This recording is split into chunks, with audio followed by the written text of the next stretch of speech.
a la derecha, a algunos confundidos de pseudoizquierda como algunos senadores del PRD, y lo que es la posición tradicional del pueblo de México.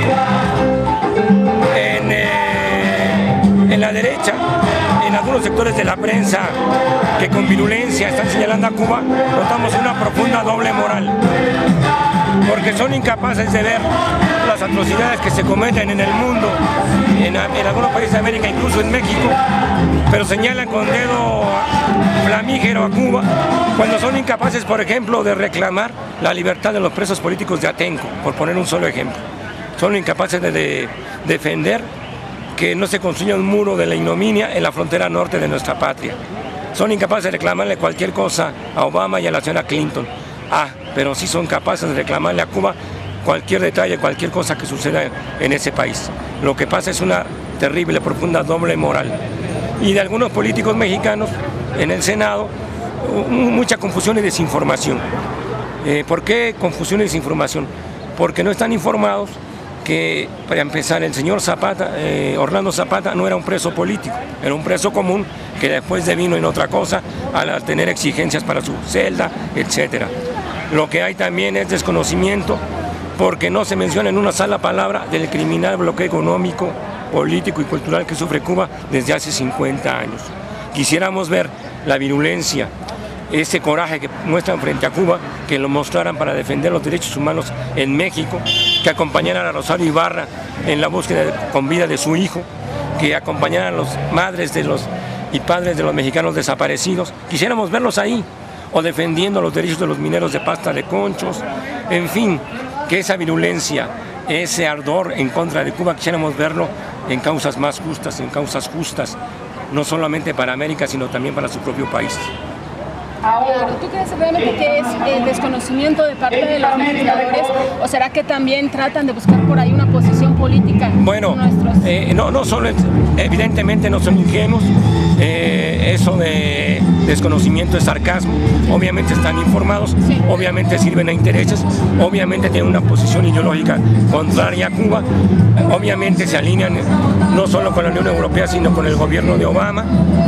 En fin, que no es la coartada es la defensa de los derechos humanos, pero el fondo es coartarle a Cuba el derecho que tiene a decidir por sí mismo su propio destino. Eso es lo que está en el fondo, eso es lo que está a debate. No es derechos humanos en Cuba o no es otra cosa que negarle a Cuba esa rebeldía que ha tenido por 50 años resistir el embate del imperialismo, el demostrarle al mundo que hay otro camino diferente al marcado por el FMI, que hay un camino diferente marcado por el Banco Mundial, que hay un camino diferente marcado del que marca Estados Unidos. Eso es lo que no le perdonan a Cuba, esa rebeldía, esa justicia social.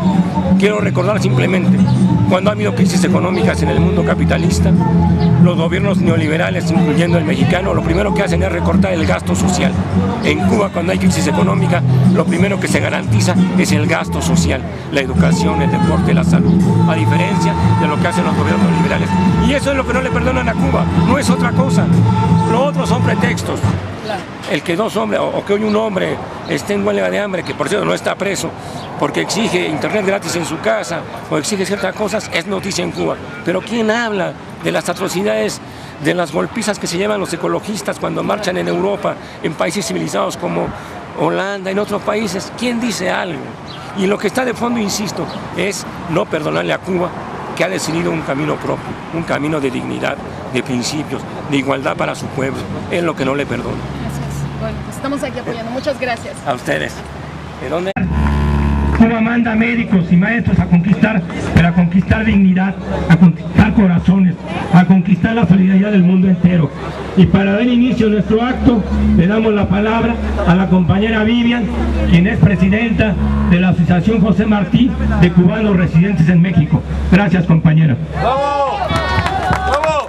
Bueno, primero quiero agradecer el gesto de todos y cada uno de ustedes, que sin lugar a dudas representa todo el cariño y toda la amistad que existe dentro del pueblo de México para el querido pueblo, para ustedes, mi querido pueblo cubano. Quiero hacer público hoy en este hermoso acto de solidaridad una declaración de la Asociación de Cubanos Residentes en México, José Martí, y dice así: hoy reunidos ante nuestra querida bandera de la estrella solitaria, cobijados por la inquebrantable amistad del pueblo de México, expresamos nuestra firme lealtad a la tierra que nos vio nacer. Hoy denunciamos la campaña mediática lanzada por los sectores más reaccionarios de nuestros enemigos de clase desde los Estados Unidos y la Comunidad Europea, que intenta tergiversar una vez más la realidad de la Asociación Cubana. De la historia de nuestra nación hemos aprendido los cubanos la necesidad de fortalecer la unidad de nuestro pueblo.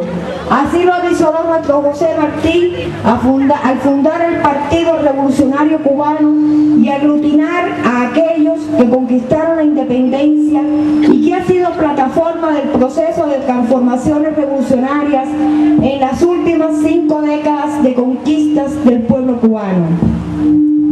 Recordamos hoy cómo al ser ocupada nuestra isla por el imperio naciente de los Estados Unidos, se decretó la disolución del partido y del glorioso ejército Mambí con la intención de dejar a Cuba sin un liderazgo de verdadero carácter nacional. Esa unidad que siempre han pretendido romper las más de 10 administraciones norteamericanas, corrompiendo hombres, creando falsos valores, arrastrando a otros sin decoro. ¿Dónde oculta su escama la serpiente? ¿Dónde sueltan la carga los traidores? ¿Y dónde no hay honor sino cenizas? Versos de un poema de nuestro héroe nacional que avisoran el peligro, la complicidad y los pactos oscuros allí donde hay serpientes, traidores y cenizas. En esos valores decadentes se han apoyado y estimulado los enemigos del pueblo cubano. No solo el bloqueo, invasiones armadas, actos terroristas, sino también los intentos de desestabilizar internamente el país y desacreditar ante el mundo los grandes valores de una sociedad como la nuestra.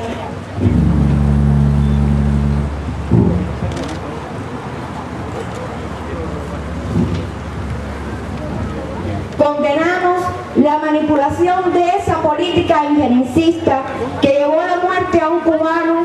Condenamos como un insignificante sector respaldado por los propios Estados Unidos ha sido declarado disidente ante la opinión pública internacional y a los que le dedican importantes recursos financieros. Nuestras generaciones han emprendido tareas cotidianas y heroicas por la vida, ignorando distancias, razas y credos. Hermosas obras de solidaridad han materializado los más preciosos derechos a millones de seres humanos. Las fronteras se cierran y los cubanos, fieles a la patria, a los valores con que hemos sido formados, en una inmensa expresión de unidad, con una sola voz, refrendamos nuestro compromiso con la verdad de esa pequeña isla del Caribe que se ha hecho gigante, y ocupamos un sitio en esta batalla contra la calumnia y la tergiversación de la realidad cubana, contra la intromisión en los asuntos internos de nuestra nación, por el derecho a elegir nuestro propio destino y porque Cuba ha demostrado con su heroicidad, su obra y sus conquistas que un mundo mejor es posible, libre de explotadores y libres del Imperio del Norte. Y lo firma la Asociación de Cubanos Residentes en México, José Martí. Muchas gracias.